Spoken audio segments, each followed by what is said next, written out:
Hello everyone. Welcome back to Eklavya IGNOU. तो आज की इस वीडियो में हम कम्युनिकेशन स्किल जो कि आपके इंग्लिश का सब्जेक्ट है BEGAE 182 को डिस्कस करने जा रहे हैं। इसमें हम वीडियो में हम प्रीवियस ईयर क्वेश्चन पेपर के सोल्यूशन को देखने जा रहे हैं और इन वीडियो में हम जितने भी क्वेश्चंस को देखेंगे उन सभी का एग्जाम्स में आपके रिपीट होने के बहुत ज्यादा चांसेस हैं। तो आप इस वीडियो को लास्ट तक जरूर देख के जाइएगा। चलिए शुरू करते हैं। उससे पहले मैं आपको बता दूं, अगर आपको इन वीडियोस के नोट्स चाहिए एज अ पीडीएफ तो आप हमारे टेलीग्राम ग्रुप को ज्वाइन कर सकते हैं जो कि एकलव्य इग्नू के नाम से है। ओके, तो इस वीडियो में हम बेसिकली BEGAE 182 को डिस्कस करने जा रहे हैं। ओके, तो देखिए, सबसे पहला क्वेश्चन है आपका यहाँ पर क्वेश्चन पेपर में पूछा गया है, what are the barriers to communication, how can they be removed. Communication में कौन से बैरियर्स होते हैं यानी रुकावटें होती हैं जिसकी वजह से कम्युनिकेशन को नेगेटिव इफेक्ट पड़ता है और उसको जो भी बैरियर्स हैं, रुकावटें हैं, उनको कैसे हटाया जा सकता है उसके बारे में पूछा गया है। तो देखिए, अगर हम सम कॉमन बैरियर्स की अगर हम बात करें तो सबसे पहला होता है हमारा लैंग्वेज बैरियर। अब वो कैसे होता है, देखिए, कई बार क्या होता है ना कि अगर आप किसी आपको मान लीजिए उतने अच्छे से इंग्लिश नहीं आती है और आपकी जो इंग्लिश बोलने का एक्सेंट है वो अलग है और जो कोई फॉरेनर है आप उससे बात कर रहे हैं और उसके बोलने का एक्सेंट जो होगा वो अलग होगा। तो कई बार ऐसी चीजें हो जाती है जिसकी वजह से उस फॉरेनर की हमें एक्सेंट समझ में नहीं आती है, राइट। तो इस वजह से जो लैंग्वेज बैरियर है वो भी कई बार हो जाता है बिकॉज ऑफ लोगों को बोलने का एक्सेंट जो है वो अलग अलग हो सकता है ना। और ये भी हो सकता है कि किसी को हिंदी आती है और किसी को इंग्लिश नहीं आती है, किसी को इंग्लिश आती है तो उसको हिंदी नहीं आती है। तो ये भी एक तरह का लैंग्वेज बैरियर होता है, राइट। और दूसरा होता है हमारा कल्चरल बैरियर। क्या होता है इसमें कि diverse cultural backgrounds can result in varying communication style, norms and expectation. Cultural sensitivity, awareness and open mindedness are essential to overcome this barrier. देखिए, इसमें क्या हमारे पास बैरियर्स आ जाते हैं। कई बार ये होता है ना, कुछ लोगों का कल्चर ही ऐसा होता है कि उनको सिर्फ अपना नेटिव लैंग्वेज आता है, उसके अलावा और कोई लैंग्वेज नहीं आता है। तो अगर आपको उसके कल्चर को समझना है, उनके कल्चर को और अच्छे से जानना है, तो ये इम्पोर्टेंट हो जाएगा कि आपको उनके कल्चर का जो लैंग्वेज है वो भी आना चाहिए। तो कल्चरल बैरियर भी कई बार हो जाता है, राइट। और जब हम फिजिकल बैरियर की बात करते हैं, इसमें क्या होता है, डिस्टेंस हो सकता है, नॉइज हो सकता है और lack of access to communication tools हो सकते हैं। For can hinder effective communication using technology such as phones, videos, conferencing. कई बार होता है ना कि अगर आप फोन पे बात कर रहे हैं, पीछे लाइक किसी की शादी हो रही है तो गाना बज रहा है, तो उससे भी नॉइस हो जाता है। कई बार अगर आप लाइव वीडियो कर रहे हैं या यूट्यूब पे या कैसी भी चीजें कॉन्फ्रेंस पे अगर आप बात कर रहे हैं, तो कई बार क्या होता है ना कि मतलब कॉन्फ्रेंसिंग का फॉर एग्जांपल ले हम, तो उसमें 2-3 लोग बात कर रहे हैं, तीनों बोले जा रहे हैं एक साथ, तो इससे भी बैरियर होता है। तो देखिए, यहाँ पे फिजिकल बैरियर भी हो सकता है, लाइक हमारे आसपास जो नॉइस होगा उससे भी हमारे एनवायरनमेंट में जो नॉइस होगा उससे भी बैरियर बन सकता है, राइट। तो ये था। और इमोशनल बैरियर भी हो सकता है। इमोशनल सेक्टर की अगर हम बात करें तो जैसे कि personal basis and prejudices can effect communication by destroying message और कॉजिंग मिसअंडरस्टैंडिंग। कई बार क्या होता है ना, आपको लगता है कि नहीं, आप जो बोल रहे हैं वही सही है, सामने वाला जो बोल रहा है वो गलत बोल रहा है। अगर आप किसी सामने वाले को अपने आप को एक्सप्रेस करने का मौका नहीं देंगे, केवल आप बोले जा रहे हैं और आप सामने वाले को सुनने को तैयार नहीं है, तो ये भी एक तरह से इमोशनल बैरियर हो जाता है कि आप अपने आप को सही बता रहे हैं, सामने वाले को गलत बता रहे हैं, उसको बोलने का मौका ही नहीं दे रहे। तो इससे क्या होगा, इससे ऑफकोर्स मिसअंडरस्टैंडिंग होगी उस रिलेशन में, राइट। तो ये एक तरह से इमोशनल बैरियर में काम करता है कम्युनिकेशन में, राइट। तो एक्टिवली आपको सुनना चाहिए सामने वाले को और उसको बोलने का मौका देना चाहिए, ठीक है। और सेल्फ अवेयरनेस भी आपके पास होनी चाहिए। लैक ऑफ क्लियरिटी, इसमें क्या होता है, poorly defined message, vague language और complex jargon can lead to confusion and misinterpretation. कई बार क्या होता है ना, अगर आप कोई मैसेज पढ़ रहे हैं या आपको कोई सामने से कोई बात कर रहा है, तो वो ऐसे ऐसे अननोन वर्ड्स, मतलब ऐसे बड़े बड़े वर्ड्स का यूज कर लेगा कि आपको समझ में ही नहीं आएगा इसने बोला क्या। कई कॉम्प्लेक्स वर्ड्स का यूज कर लेगा, राइट। कोई ऐसे इडियम्स बोल देगा तो आपको समझ में ही नहीं आएगा, आप कुछ और समझ जाओगे और वो बोलना कुछ और चाह रहा था। तो इस वजह से कि किसी भी चीज को, कन्वर्जेशन को अगर क्लियर करना है तो सामने वाले से आप पूछिए कि आपने जो बोला मुझे समझ में नहीं आया, इसका क्या मतलब है। कई बार क्या होता है ना, हम पूछने से हिचकिचाते हैं, हम नहीं पूछते, तो इसकी वजह से क्या होता है, मिस इंटरप्रिटेशन हो जाता है, हम गलत समझ लेते हैं चीजों को, राइट। तो using clear and concise language और नॉर्मल अगर आप बातचीत करें तो ट्राई करें कि आप नॉर्मलाइज वर्ड का यूज करें जो सामने वाले को भी समझ में आए और आपके लिए भी इजी टू स्पीक हो, राइट। और अगर आपको इन बैरियर्स को हटाना है तो आपको ऐसा कौन-कौन सी चीजें हैं जिनको निभाना पड़ेगा। तो उसके लिए आप जैसे बात कर सकते हैं इम्प्रूव लैंग्वेज स्किल। आप अपने लैंग्वेज स्किल को सुधार सकते हैं, बोलने के तरीके को सुधार सकते हैं। आप कोई नई लैंग्वेज भी सीख सकते हैं, राइट? और फोस्टर कल्चरल अंडरस्टैंडिंग, कल्चर की किसी भी कल्चर की अंडरस्टैंडिंग के लिए आप उसके बारे में और ज़्यादा ज्ञान लें पहले से। आप आपको जिस लैंग्वेज में आता है, जो लैंग्वेज आपको आती है, उसी लैंग्वेज में आप उस कल्चर के बारे में पहले से ही नॉलेज ले लें, ठीक है? फिर उसको आप वहाँ पे जानने जाएँगे तो आपको और अच्छे से समझ में आएगा। एनहांस टेक्नोलॉजी एंड इंफ्रास्ट्रक्चर, जो आपका टेक्नोलॉजी या आप अगर फ़ोन पे बात करते हैं या है ना? या कॉन्फ्रेंस करते हैं, लाइव वीडियो करते हैं, तो आपका जो इंफ्रास्ट्रक्चर है उसको सुधारने की कोशिश करें, उसमें नॉइज़ ना हो इसका ट्राई करें, राइट? और प्रमोट एक्टिव लिसनिंग, मतलब एक्टिवली आप किसी की बात को सुनें, ऐसे नहीं है आप वहीं हैं पर आपका ध्यान कहीं और है। तो एक्टिवली आप दूसरे को सुनने की कोशिश करें, ठीक है? Develop clear concise communication practices, आप कम्युनिकेशन की प्रैक्टिस कर सकते हैं अगर आपको कुछ लाइक अच्छे से, अगर आपको क्लियर कम्युनिकेशन चाहिए, आपको अच्छा-सा बोलना आना चाहिए, तो उसके लिए आप क्या कर सकते हैं, प्रैक्टिस भी कर सकते हैं, right? Encourage open dialogue and feedback, कई बारी क्या होता है कि आप अपने आप को एनकरेज नहीं कर पाते, आपको जो चीज़ समझ में नहीं है, आप उससे पूछ नहीं पाते हैं सामने वाले से, ठीक है? उसको फीडबैक नहीं दे पाते हैं या फीडबैक नहीं ले पाते हैं। तो आपने जिससे भी बात करी उनसे फीडबैक लीजिए कि मैं लाइक आप कहीं स्पीच दे रहे हैं, तो वो ट्राई करिए कि आप वहाँ से फीडबैक लें कि आपने कैसा बोला, आपको क्या सुधारने की ज़रूरत है। और जब आप भी किसी से बात कर रहे हो तो आपको कोई चीज़ समझ में ना आए, तो ट्राई करिए कि आप पूछिए, पूछने में कोई गलत चीज़ नहीं होती है, इससे आपको को कुछ सीखने को ही मिलेगा, राइट? बिल्ड रिलेशनशिप, अगर आप क्या करते हैं हम लोग कि नए लोगों से रिलेशनशिप बनाने में हमें थोड़ा-सा हिचकिचाहट होती है, हम अनकंफर्टेबल फील करते हैं। बट आप जितने ज़्यादा लोगों से डिफरेंट-डिफरेंट लोगों से रिलेशनशिप बनाते हैं, उससे आपको और ज़्यादा जो है चीज़ें सीखने को मिलती हैं और हर कल्चर के बारे में पता चलता है। तो इस वज़ह से आपने सुना भी होगा बहुत लोग बोलते हैं कि आपको रिलेशनशिप अच्छे लोगों के साथ बिल्ड करनी चाहिए और ज़्यादा से ज़्यादा करनी चाहिए, है ना? नेक्स्ट क्वेश्चन आपसे पूछा गया है, what are the advantages of non verbal communication? जो नॉन वर्बल कम्युनिकेशन होता है उसके बारे में एडवांटेज के बारे में बताया। तो आपको पता होगा आई होप कि कम्युनिकेशन कितने टाइप्स के होते हैं, नॉन वर्बल, वर्बल, है ना? ये और टाइप्स होते हैं इन सब के, ठीक है? रिटन, ओरल, तो ये सब आप आई थिंक आपको पता ही होगा। अदरवाइज़ आप और भी वीडियोज़ को चेक आउट कर सकते हैं, वहाँ पे हमने इसको अच्छे से डिस्कस किया है, ठीक है? और देखिए यहाँ पे हमसे नॉन वर्बल कम्युनिकेशन के एडवांटेज को पूछा है। तो इसमें क्या बताना है आपको, non verbal communication refers to the transmission of messages without the use of word, using gesture, facial expression, body language and other visual cues. तो देखिए जब नॉन वर्बल कम्युनिकेशन होता है तो इसमें क्या होता है, आप कुछ बोलते नहीं है, कोई किसी वर्ड का उच्चारण नहीं करते हैं, सिंपली आप अपने जेस्चर से या आपके फेशियल एक्सप्रेशन से, बॉडी लैंग्वेज के थ्रू आप बात करते हैं, राइट? जैसे आपको किसी चीज़ के बारे में बताना हो तो आप सिंपली अपनी उँगली से फिंगर आउट कर देते हैं, वहाँ पे पॉइंट आउट कर देते हैं कि वहाँ पे वो चीज़ रखी है, आप बिना बोले, है ना? कई बारी आपको लाइक कई बार ये ऐसी कई चीज़ें आप यूज़ करते हैं जिसमें आपका वर्ड्स का यूज़ नहीं होता है, जस्ट आपके फेशियल एक्सप्रेशन और जेस्चर से पता चल जाता है ना?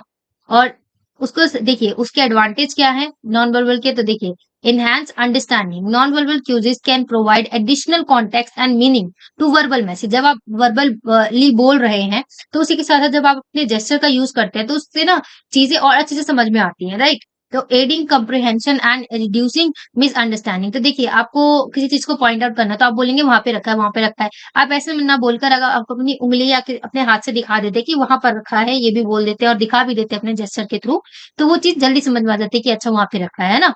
और conveys emotions, non verbal communication effectively convey emotions. Of course जब आप अपने जेस्चर का, अपने फेशियल एक्सप्रेशन का, बॉडी लैंग्वेज का यूज़ करते हैं, तो इमोशंस बिल्डअप होते हैं और अच्छे से लाइक हैप्पीनेस, सैडनेस है, जब आप खुश होकर बात करते हैं तो आप स्माइल करते हैं, सैडनेस में आप थोड़ा-सा उदास और एंगर, आपके सारे फेशियल एक्सप्रेशन दिखते हैं, राइट?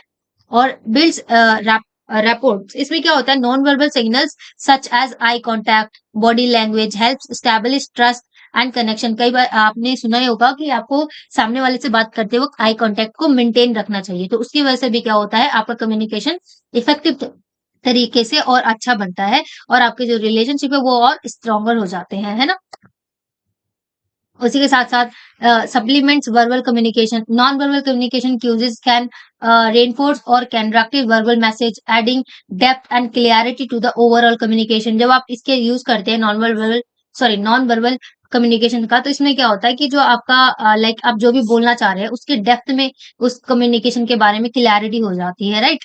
और क्रॉस कल्चरल कम्युनिकेशन, इसमें क्या होता है, नॉन वर्बल कम्युनिकेशन में क्या होता है, can translate language barriers and be understood across different cultures. कई बार आपने देखा होगा कि आपको वो लैंग्वेज नहीं आ रहा हो, पर आप जब अपने जेस्चर के थ्रू बताते हैं, अपने आई कॉन्टैक्ट, अपने बॉडी लैंग्वेज के थ्रू बताते हैं, सॉरी, तो वो चीज ना मतलब उस सामने वाले को आपकी लैंग्वेज नहीं आती, फिर भी वो जो है समझ जाता है।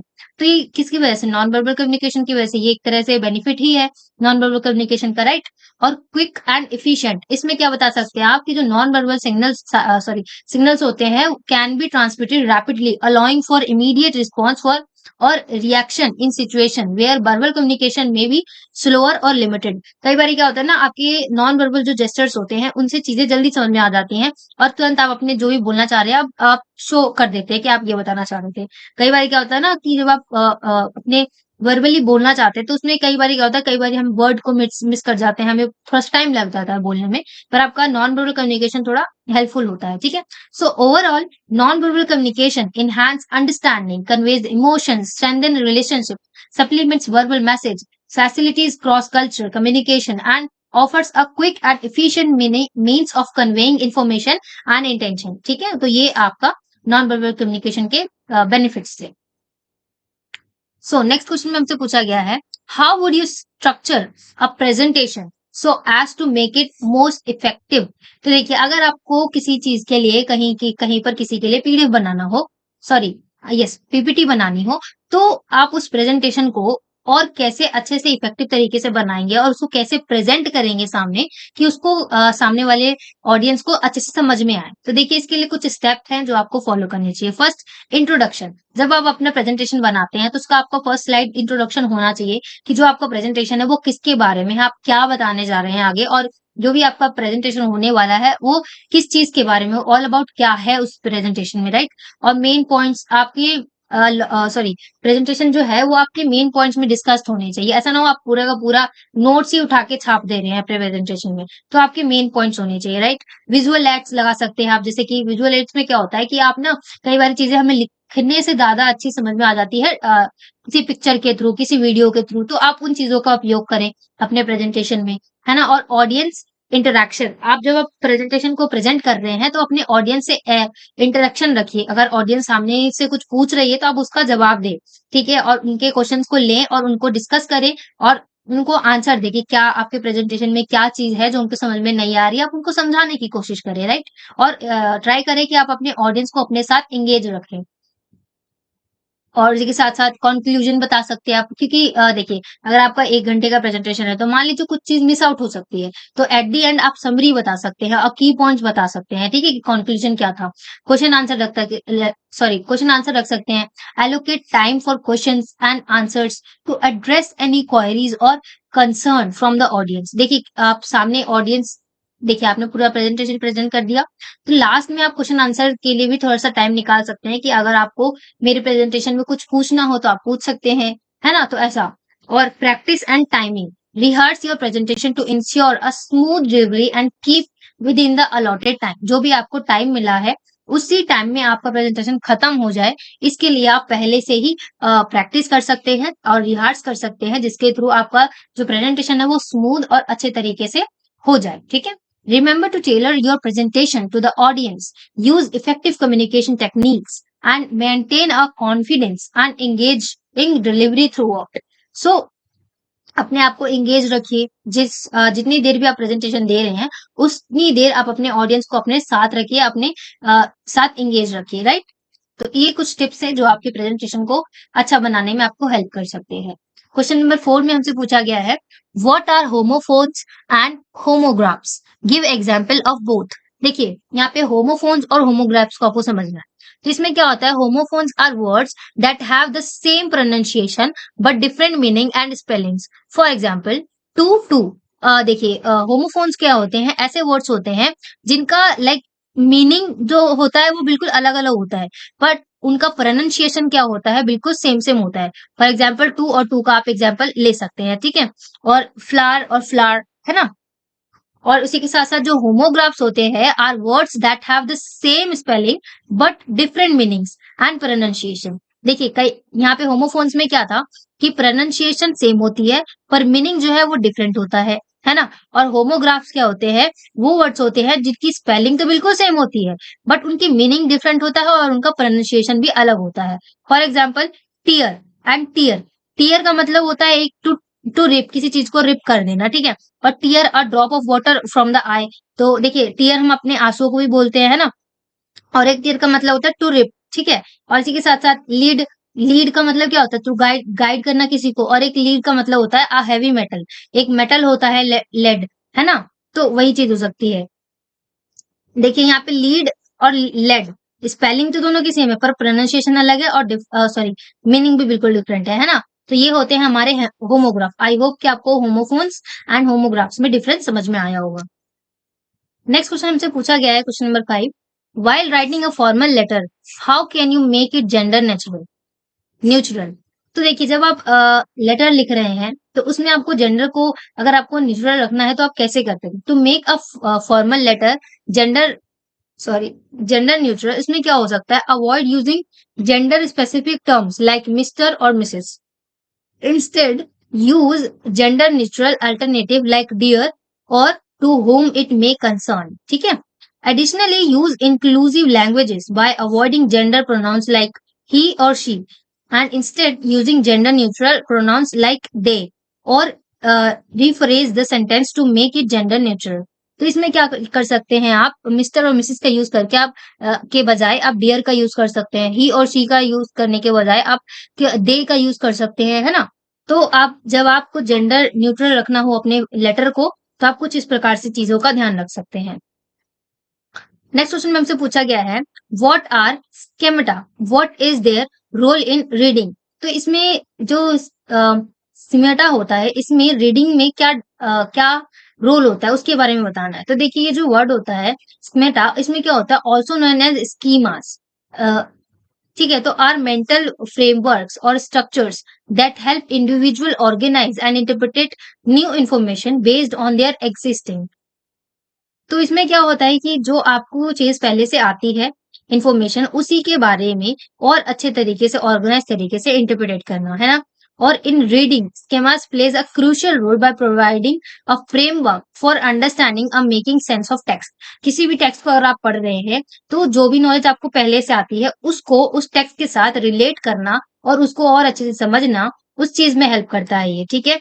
They help readers comprehended and interpreted the text by connecting new information to their prior knowledge. तो आपके पास जो पहले से नॉलेज है उसको न्यू इन्फॉर्मेशन के साथ कनेक्ट करने में ये जो चीज है ये आपको हेल्प करती है ना? Filling in gaps, making predictions and facilitating the overall comprehension process. Schema allows readers to actively engage with the text and make connections. Text के साथ आप अच्छे से इंगेज कर पाए और कनेक्शन बना पाए जो आपके पास नॉलेज है पहले से उसके साथ, leading to deeper understanding and retention of the material. जो भी आप मटेरियल पढ़ रहे हैं उसके डीपर नॉलेज को आप जान सके और उसमें अच्छे से कनेक्ट हो पाए, उस चीज में ये जो है आपको हेल्प करता है। नेक्स्ट हमसे पूछा गया है आपको इन दोनों में से किसी एक पर पूरा वो लिखना है, ठीक है? इसमें डायलॉग लिखना है आपको और इनमें आपको ऐसे लिखना है। तो हम यहाँ पे एक डायलॉग को डिस्कस कर रहे हैं। देखिए तो यहाँ पे क्वेश्चन में क्या पूछा गया है? New recruit has joined your organization, write a dialogue in 10 turns where you as a senior colleague and explain the role he she is expected to perform in the organization. जो भी new recruit आया है उसको कौन से new roles जो है play करने हैं उसके बारे में। तो देखिए सीनियर कोलीग क्या पूछता है? Welcome to our organization, I am here to help you, right? Settle in, your role here is as a sales associate. तो आप सामने वाले को बता रहे हैं कि आपका यहाँ पे रोल क्या है। फिर जो आप न्यू रिक्रूट है वो पूछता है thank you, what are my main responsibilities. तो ऐसे कर करके सीनियर कोलीग जो है बताएगा कि आपके ये मेन जो है वो रोल है, रिस्पॉन्सिबिलिटी है। फिर सामने वाले को अगर कोई क्वेश्चन है तो वो पूछेगा will I be working independently और पार्ट ऑफ अ टीम। तो फिर सीनियर कोलीग बताएगा you will be a part of sales team, तो तुम सेल्स टीम के होगे। तो ऐसे ऐसे करके आप धीरे धीरे करके इस डायलॉग को जो है आगे बढ़ा सकते हैं। ऐसे आप ये पूरा स्क्रीन को पॉज करके आप पढ़ सकते हैं कि कैसे इस डायलॉग को कंटिन्यू किया जा सकता है। ये देखिए ठीक है। और फिर एट द एंड क्या पूछेगा, senior colleague wonderful, we are glad to have you on board, if you have any question or need further assistance feel free to reach out. तो throughout this conversation last में जो senior colleague होगा वो पूछेगा, वो बोलेगा कि thank you, आपको आपसे मिलकर में अच्छा लगा, अगर आपको कुछ पूछना तो आप फील फ्री, आप बिना हिचकिचाहट आप पूछ सकते हैं और आप हमारे टीम के मेंबर हैं, ऐसा ऐसा। ठीक है। और नेक्स्ट में आपसे पूछा गया है, you have been offered a job as a research assistant in a leading research organization, write a formal letter to acceptance to the head of the organization, or a group of 5 students have been given the topic encouraging children to develop a good reading habits, write about a group discussion on this topic। तो I hope कि आप ये तो कर सकते हैं, तो हम इसको डिस्कस कर लेते हैं। तो देखिए, जब आप लेटर लिखते हैं तो आप लेटर में, आई होप कि आपको पता होगा क्या क्या चीजें होती हैं। आपका नाम होता है, एड्रेस, सिटी, जिप होता है, ईमेल एड्रेस, डेट, फोन होता है ना, और हेड ऑफ द ऑर्गेनाइजेशन, जिस भी ऑर्गेनाइजेशन को आप लिख रहे हैं उसका नाम, एड्रेस, सब हर चीज।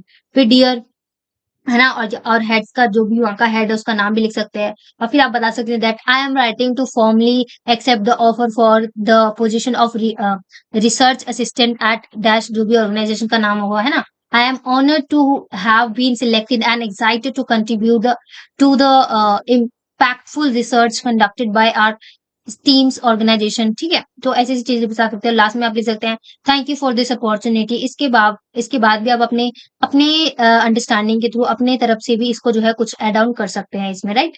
बट आपका फॉर्मेट जो होगा वो यही होने वाला है। और नेक्स्ट में आपसे पूछा गया है, what are the characteristic of a conversation, how is convention sorry conversation different from other speech. Conversation जो होता है वो स्पीच से कैसे डिफरेंट होता है उसके बारे में बताना है। What are the 4 levels of reading comprehension, explain each briefly with suitable examples. तो हम यहाँ पे इस वाले क्वेश्चन को कर रहे हैं, सेकंड पार्ट को। ठीक है। और आपको आई होप कि ये आप इजीली कर सकते हैं। हम यहाँ पे उनको ही डिस्कस कर रहे हैं जो थोड़ा डिफिकल्ट हो सकते हैं, है ना। कुछ आप अपने तरीके से भी करने की कोशिश कीजिए, सो दैट आपकी खुद की भी प्रैक्टिस हो जाए, है ना।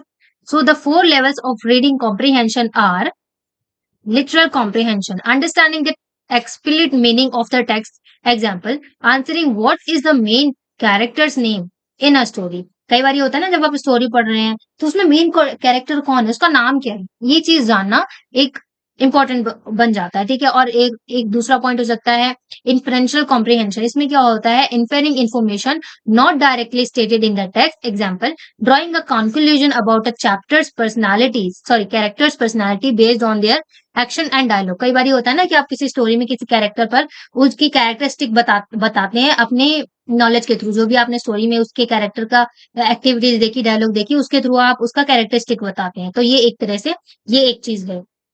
और थर्ड लेवल होता है इसमें इवैल्यूएशन कॉम्प्रिहेंशन। इसमें क्या होता है, फॉर्मिंग जजमेंट और ओपिनियन अबाउट द टेक्स्ट सपोर्टली और बाय एविडेंस। कई बार ये होता है ना कि आप जो भी आपने टेक्स्ट पढ़ा उसके बारे में आप जजमेंट देते हैं, अपने ओपिनियंस रखते हैं। For example, assessing the effectiveness of an argument presented in the article. किसी भी आर्टिकल में जो भी आर्ग्यूमेंट हो रहा है उसमें जितने भी प्रेजेंटेड है लोग, उसके बारे में बताना अच्छे तरीके से। और फोर्थ इसमें लेवल होता है एप्रिशिएटिव कॉम्प्रिहेंशन। इसमें क्या होता है, connecting personality with the text, exploring emotion and subjects response, example, reflecting on the impact of a poem and relating it to personal experience. जो भी आपका पर्सनल एक्सपीरियंस है उसको पोएम के साथ कनेक्ट करना और उसको समझाना। तो ये 4 लेवल्स हैं जो कि आप किसी भी रीडिंग कॉम्प्रिहेंशन को पढ़ते वक्त ध्यान में रख सकते हैं। ठीक है। और इन 4 लेवल्स को आप फॉलो कर सकते हैं। तो आई होप कि ये पूरा क्वेश्चन पेपर आपको समझ में आया होगा। और अगर आपको कुछ समझ में ना आया हो, कुछ पूछना हो, तो आप कमेंट सेक्शन में लिख सकते हैं। और अगर आपको वीडियो पसंद आई है तो do like, share and subscribe, and thanks for watching.